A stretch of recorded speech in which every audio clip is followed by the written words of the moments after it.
Ang Biblia ay higit pa sa isang aklat ng pananampalataya. Isa rin itong bahagi ng kasaysayan. Mga pangyayaring isinulat libu-libong taon na ang nakalipas na humubog sa mga bansa, kultura at sa mismong kapalaran ng sangkatauhan. Sa loob ng maraming henerasyon, maraming nagduda. Tinawag nilang alamat ang mga kwento ng baha, pagbagsak ng mga lungsod, paglalakbay ng mga tao at maging ang buhay ni Jesus. Pero sa nakalipas na isang siglo, may mga natuklasan. Mula sa pag-aaral at kaalaman, mga labi na nakabaon sa lupa, mga sinaunang sulat, mga pader na gumuho, mga batong may sulat. Lahat ng ito ay tila nagpapatunay sa mga nakasulat sa Biblia. Sinasabi sa awit na ang salita ng Diyos ay katotohanan at ang kanyang mga utos ay mananatili magpakailanman. Sa ngayon, titingnan na natin ang 9 na pangyayaring binanggit sa Biblia. Mga pangyayaring may ebidensya mula sa kasaysayan at kaalaman at manatili ka hanggang dulo dahil ang huli ay maaaring pinakanakakagulat sa lahat. Sinasabi rin sa isang sulat na ang lahat ng kasulatan ay may layunin para magturo, magbigay babala, magtuwid at gumabay. Pero bago natin ipagpatuloy, ipalike naman ng video na ito. Malaking bagay na ito sa aming mga content creators. Maraming salamat po. Una, ang malaking baha ni Noah. Isa ito sa pinaka-pinagtatalunang kwento sa Biblia. Sa loob ng maraming taon, itinuring itong katang-isip. Isang paraan lang para ipaliwanag ang kalamidad. Pero habang mas pinag-aaralan ng kasaysayan at lupa, mas may lumalabas na ebidensya. Mga palatandaan ng isang napakalaking baha. Isang pangyayaring naalala ng iba-ibang kultura sa buong mundo. Ayon sa aklat ng Genesis, tumaas ang tubig at tinakpan ang buong lupa. Hindi ito simpleng baha lang. Isa itong pangyayaring nagbago sa mundo. At nakakagulat, may mga bakas nito sa iba-ibang bahagi ng daigdig. Noong dekada 20, isang arkeologong British ang naghukay sa sinaunang lungsod ng Ur. Sa ilalim ng mga layer ng lupa, may natuklasan siyang makapal na putik at luwad. Halos ilang talampakan ang kapal. Isang malinaw na palatandaan ng malaking baha. Hindi ito pangkaraniwang ulan. Isa itong sakuna na nagbura sa mga pamayanan at nagpaumpisa muli sa sibilisasyon. Hindi lang doon natagpuan ang ganitong ebidensya.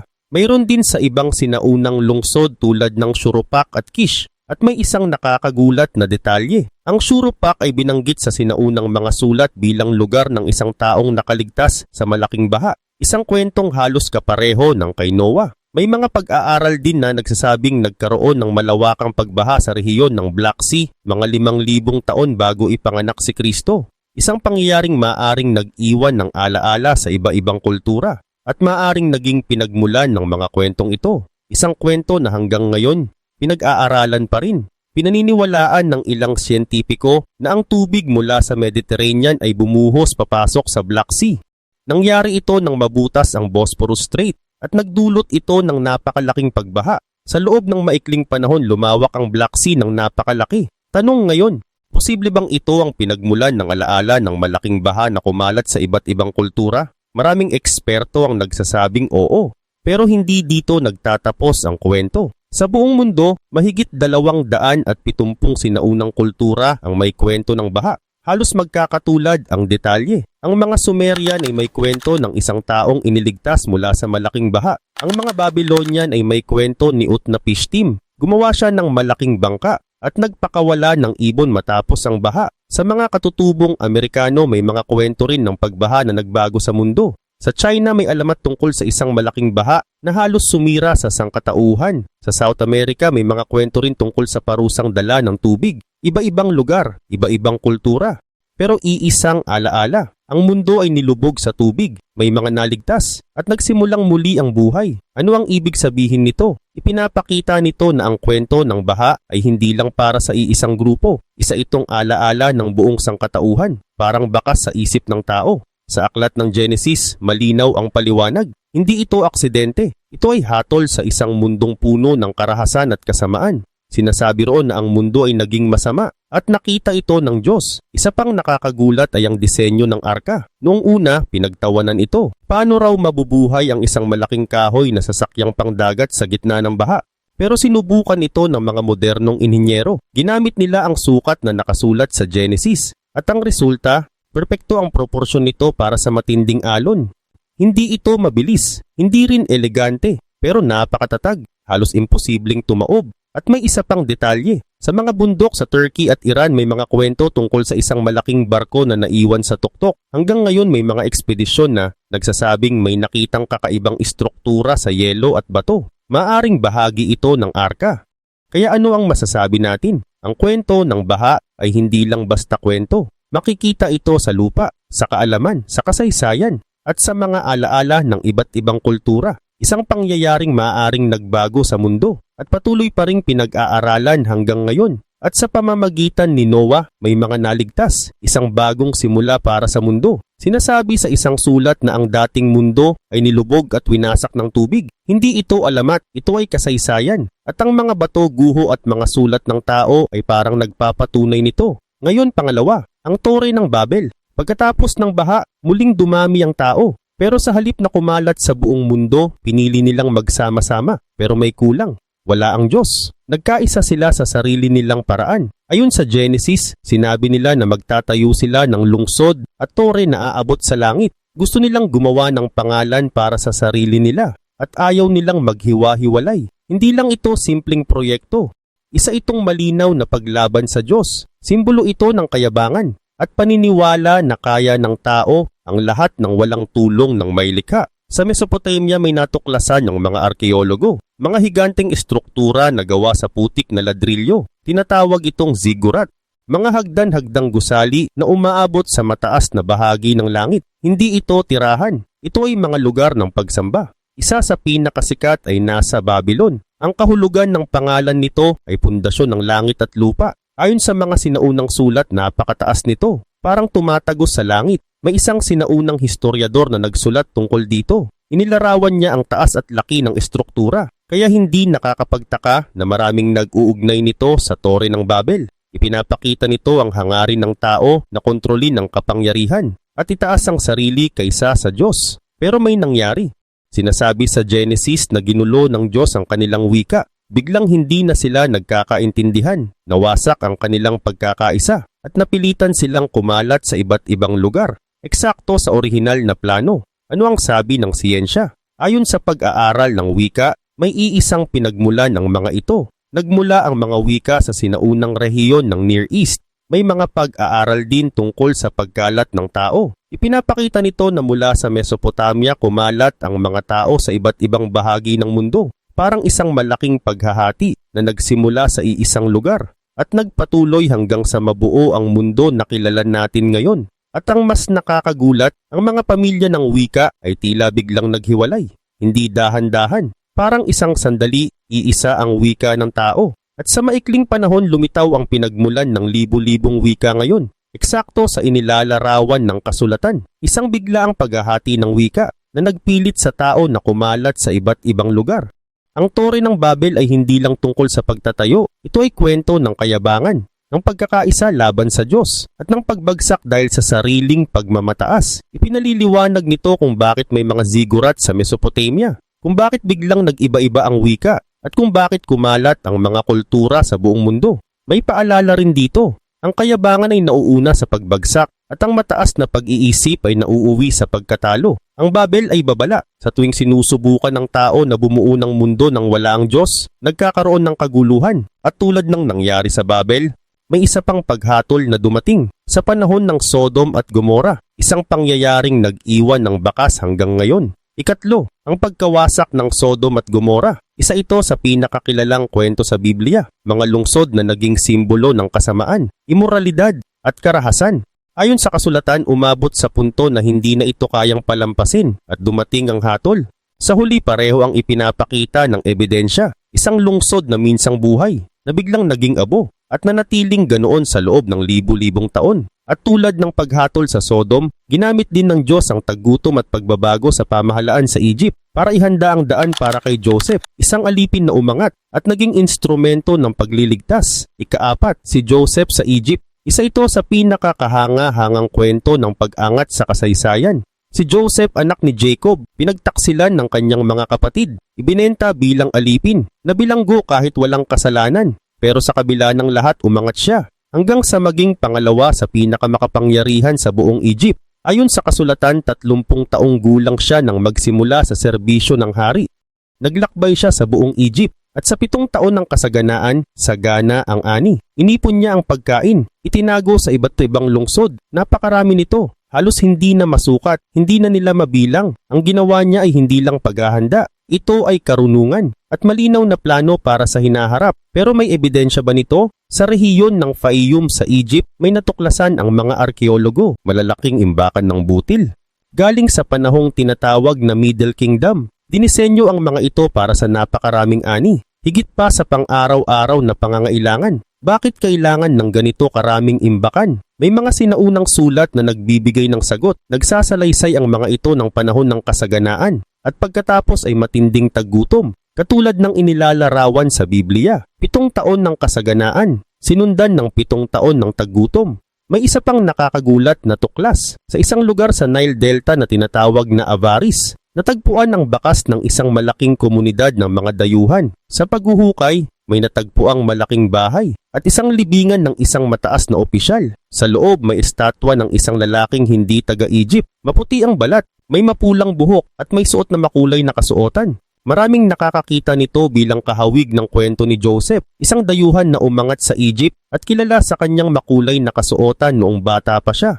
Pero may isang kakaibang detalye. Walang laman ang libingan, walang buto, walang katawan. Bakit mawawala ang labi ng isang mataas na opisyal? May ilang nagsasabi na nang umalis ang mga Israelita sa Egypt, dala nila ang mga buto ni Joseph ayon sa kanyang hiling bago siya mamatay. Isang kwento na hindi lang tungkol sa pag-angat, kundi tungkol sa plano, sa paghahanda, at sa kung paano ginagamit ang isang tao para iligtas ang marami. Sinasabi sa aklat ng Exodus na dinala ni Moises ang mga buto ni Joseph dahil ipinangako ito ng mga Israelita. Sinabi ni Joseph na darating ang panahon na tutulungan sila ng Diyos. At kapag nangyari iyon, dadalhin nila ang kanyang mga buto palabas ng lugar na iyon. May iba pang detalye na kapansin-pansin. May mga sulat sa Egypt tungkol sa mga opisyal na namahala sa pagkain sa panahon ng krisis. Sila ang nag-iimbak at namamahagi ng supply. Ang titulong ibinigay kay Joseph ay may kahulugan. Ayon sa ilang pag-aaral, maaari itong mga hulugan ng tagapagpaliwanag ng lihim. Tugma ito sa ginawa niya nang ipaliwanag niya ang panaginip ng hari. Hindi lang sa Egypt may ebidensya. Sa mga kalapit na lugar tulad ng Canaan, may mga sulat din tungkol sa matinding taggutom. Dahil dito napilitan ang mga tao na maghanap ng pagkain sa ibang lugar. Katulad ng ginawa ng mga kapatid ni Joseph, pumunta sila sa Egypt para bumili ng butil at nang magkita sila yumuko sila sa kanya. Eksaktong tulad ng panaginip na nakita ni Joseph noon. Kapansin-pansin kung paano nagtutugma ang mga detalye, ang mga imbakan ng butil sa Egypt, ang presensya ng mga dayuhan sa Avaris, mga sulat tungkol sa taggutom, at ang pangyayaring yumuko ang kanyang mga kapatid sa kanya. Lahat ay umaayon sa kwento sa Genesis. Ang kwento ni Joseph ay hindi lang kasaysayan. Isa rin itong patunay kung paano ginagamit ng Diyos ang masama para sa mabuti. Sinabi niya sa kanyang mga kapatid, ang balak ninyo ay masama, pero ginamit ito ng Diyos para sa kabutihan, para mailigtas ang maraming buhay. Hindi lang niya iniligtas ang kanyang pamilya, napanatili rin ang linya ng pangako na magdadala sa pagdating ng Mesiyas. At ipinapakita ng ebidensya na ang Egypt ay naghahanda para sa taggutom, nag-iimbak ng pagkain, at nagbibigay ng mataas na posisyon kahit sa mga dayuhan. Pero hindi doon nagtatapos ang kwento, dahil ang mga inapo ni Jacob ay magiging alipin. At muli may tatawaging tao ang Diyos, si Moises, upang pamunuan sila palabas ng Egypt. 5, ang paglabas mula sa Egypt. Isa ito sa pinakamahalagang pangyayari sa Biblia, isang kwento ng paglaya, kung paano iniligtas ng Diyos ang kanyang bayan mula sa pagkaalipin, at ipinakita ang kanyang kapangyarihan laban sa pinakamalakas na kaharian noong panahong iyon.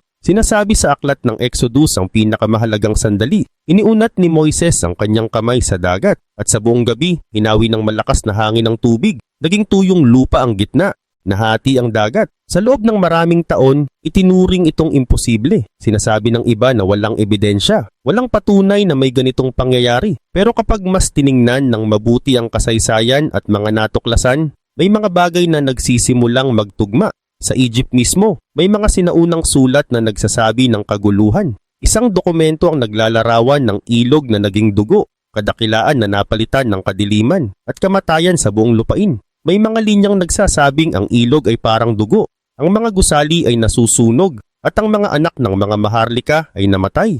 Nakakatakot ang paglalarawan. at kahawig ito ng mga salot na binanggit sa Biblia.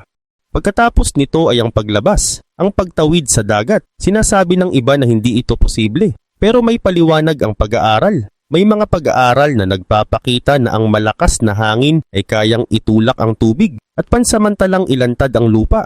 May mga simulation pa na nagpapakita na kung sapat ang lakas ng hangin, maaaring magkaroon ng daanan sa loob ng ilang oras. Eksakto sa inilalarawan sa kasulatan. May isa pang nakakaintrigang detalye. Sa ilalim ng dagat may mga natagpo ang hugis na parang gulong at bahagi ng sasakyan. Natabunan na ng koral. Bagaman pinagdedebatehan pa, nagbibigay ito ng posibilidad na may mga labi ng kawal na naiwan doon. Pero ang mas malinaw na ebidensya ay makikita sa sumunod na pangyayari. Kung talagang umalis ang mga Israelita sa Egypt, dapat makita sila sa Canaan. At iyon ang natagpuan. May isang sinaunang inskripsyon mula sa Egypt na binanggit ang Israel. Ito ang pinakaunang pagbanggit sa kanila sa labas ng Biblia. Ibig sabihin noong panahong iyon, naroon na sila sa lupain. Tulad ng sinasabi sa kasulatan, ang kwento ng Exodus ay hindi lang tungkol sa ebidensya. Ito ay tungkol sa pangako. Ipinangako na ang mga tao ay magiging alipin at pagkatapos sila ay palalayain. At iyon ang nangyari. Ginamit ang mga salot, hinati ang dagat at pinangunahan sila patungo sa kalayaan. Hanggang ngayon inaalala pa rin ito, taon-taon, bilang paalala ng paglaya at ng katapatan ng Diyos sa kanyang salita. Isang buhay na patunay na ang pangyayaring ito ay hindi alamat, kundi kasaysayan. Sinasabi na ang araw na iyon ay dapat alalahanin ng bawat henerasyon. Isang pagdiriwang, isang paalala ng pagliligtas. Ipinapakita ng Exodus ang Diyos na nagliligtas, nagre-redeem, at tumutupad sa kanyang pangako. Pero hindi doon natapos ang kwento. Pagdating ng Israel sa lupain, may isa pang himala, ang pagbagsak ng Jericho. Ika-6, ang pagbagsak ng Jericho. Isa ito sa pinakadramatikong kwento sa lumang tipan. Matapos ang 40 taon sa ilang, nakapasok na sila sa lupang ipinangako. Pero may unang hadlang, isang lungsod na may napakatibay na pader. Halos imposibleng pasukin. Pero ang tagumpay ay hindi dumaan sa lakas, hindi sa espada, hindi sa digmaan, kundi sa pananampalataya at pagsunod. Nang tumunog ang trumpeta, sumigaw ang mga tao at bumagsak ang mga pader. Isang eksenang parang imposible. Sa loob ng mahabang panahon hindi ito pinaniwalaan, pero may mga natuklasan ang arkeolohiya na nagbibigay liwanag sa kwento. May isang paghuhukay na nagpakita ng kakaiba. Ang mga pader ay hindi bumagsak paloob, kundi palabas. Hindi ito normal sa isang sinasakop na lungsod. Karaniwan paloob ang bagsak, pero dito parang itinulak palabas na parang gumawa ng daan papasok. Eksakto sa inilalarawan sa Biblia. May natagpuan din na makapal na abo. Patunay na ang lungsod ay sinunog tulad ng utos. Mas lalo pang nakakagulat, may mga sisidlan na puno pa ng butil. Ano ang ibig sabihin nito?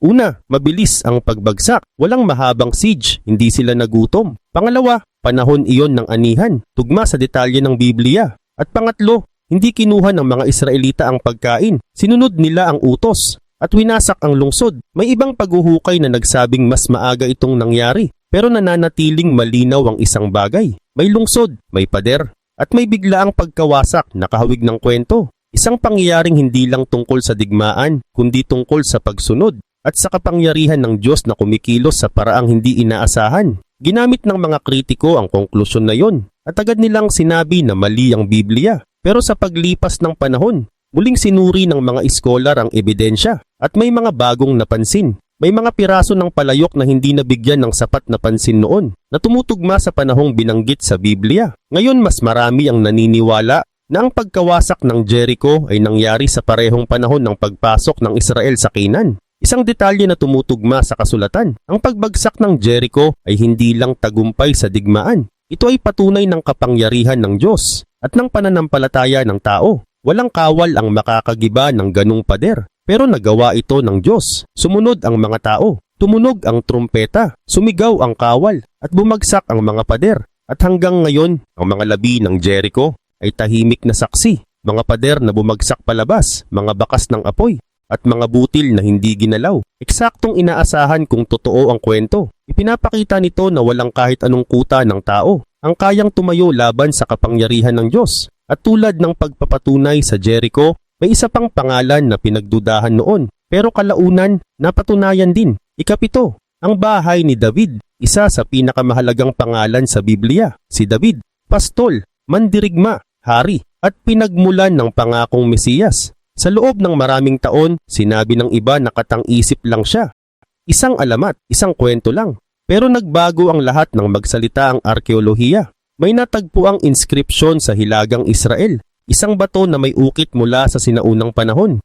Nagsasalaysay ng tagumpay ng isang hari laban sa Israel. At sa ukit na yon, may isang pangalan, Bahay ni David. Sa unang pagkakataon, lumabas ang pangalan ni David sa labas ng Biblia, hindi bilang alamat, kundi bilang tunay na hari, isang pinuno na kinilala kahit ng kanyang mga kaaway. Bago ang natuklasang iyon, maraming iskolar ang nagsasabing kung totoo man si David, isa lang siyang simpleng pinuno ng maliit na tribo. Pero nagbago ang lahat dahil sa natagpuang bato. Pinatunayan nito na noong sinaunang panahon, kilala na ang pangalan ni David, hindi lang sa Israel, kundi pati sa ibang kaharian. May isa pang natuklasan mula sa parehong panahon na naglalaman din ng posibleng pagbanggit sa kanyang pangalan. Isa-isang piraso ng ebidensya na nagpapatibay sa sinasabi ng Biblia. Si David ay hindi katang-isip. Siya ay totoong tao, isang piniling lingkod. Mula sa pagiging pastol, ginawa siyang hari. Hindi perpekto ang kanyang buhay. May tagumpay, may pagkakamali, pero sa kabila ng lahat, ginamit siya ng Diyos. At mula sa kanyang linya, dumating ang Mesiyas. Para sa mga nagdududa, binasag ng ebidensya ang ideya na siya ay alamat. Para sa mga naniniwala, ito ay kumpirmasyon lang na ang sinasabi ng kasulatan ay totoo. At minsan, kahit ang mga bato ang nagsasalita bilang patunay. Pero ang kwento ng Israel ay hindi lang tungkol kay David. May kasunod itong trahedya, ikawalo, ang pagkabihag sa Babylon. Isa ito sa pinakamadilim na panahon sa kasaysayan ng Israel. Sa loob ng maraming taon, binalaan sila ng mga propeta, lumayo sa kasalanan, iwan ang pagsamba sa Diyos-Diyosan. Pero hindi sila nakinig hanggang dumating ang hatol. Pinayagan ng Diyos ang Babylon, ang pinakamakapangyarihang kaharian noon, nasakupin ang Huda. Dumating ang kawal, sinira ang mga pader ng Jerusalem, sinunog ang templo, at kinuha ang mga kayamanan. Dinala ang mga tao bilang bihag. Hindi ito simpleng pagsalakay. Ito ang katapusan ng isang panahon. Nawala ang lupain, nawasak ang kaharian, at nagkalat ang bayan. Pero kahit sa gitna ng paghatol, may plano pa rin ng Diyos. May malinaw na ebidensya ang arkeolohiya tungkol sa pangyayaring ito. May mga sinaunang sulat mula sa Babylon. Nakasulat sa mga tablet, detalyado nilang inilalarawan ang mga pananakop ng hari, kabilang ang pagsalakay sa Jerusalem. Ang mga sulat na ito ay tumutugma sa timeline ng Biblia. Sa Babylon naman, may natagpo ang mga listahan ng pagkain na ibinibigay sa mga bihag. At sa mga pangalang nakasulat doon, may isang kilalang pangalan, ang Hari ng Huda. Binanggit din siya sa Biblia bilang pinalaya mula sa bilangguan at binigyan ng karangalan. Sa mga sinaunang sulat, makikita ang detalye. May nakalaang langis, may butil para sa Hari ng Huda. Isang direktang patunay ng kwento. Ipinapakita nito na ang pagkabihag ay hindi lang relihiyosong salaysay. Ito ay totoong nangyari. Ang mga tao ay dinala sa Babylon. Ang kanilang hari ay binigyan ng pagkain at ang kanilang paghihirap ay totoo. Bago pa ito mangyari, nagbabala na ang mga propeta, nanawagan ng pagbabago. Pero hindi sila pinakinggan. At dumating ang hatol, ngunit kahit sa gitna ng paghatol, may pag-asa pa rin, may pangako na babalik sila. Pagkatapos ng itinakdang panahon, at nang matapos ang panahong iyon, tinupad ng Diyos ang kanyang salita. Nakabalik ang bayan,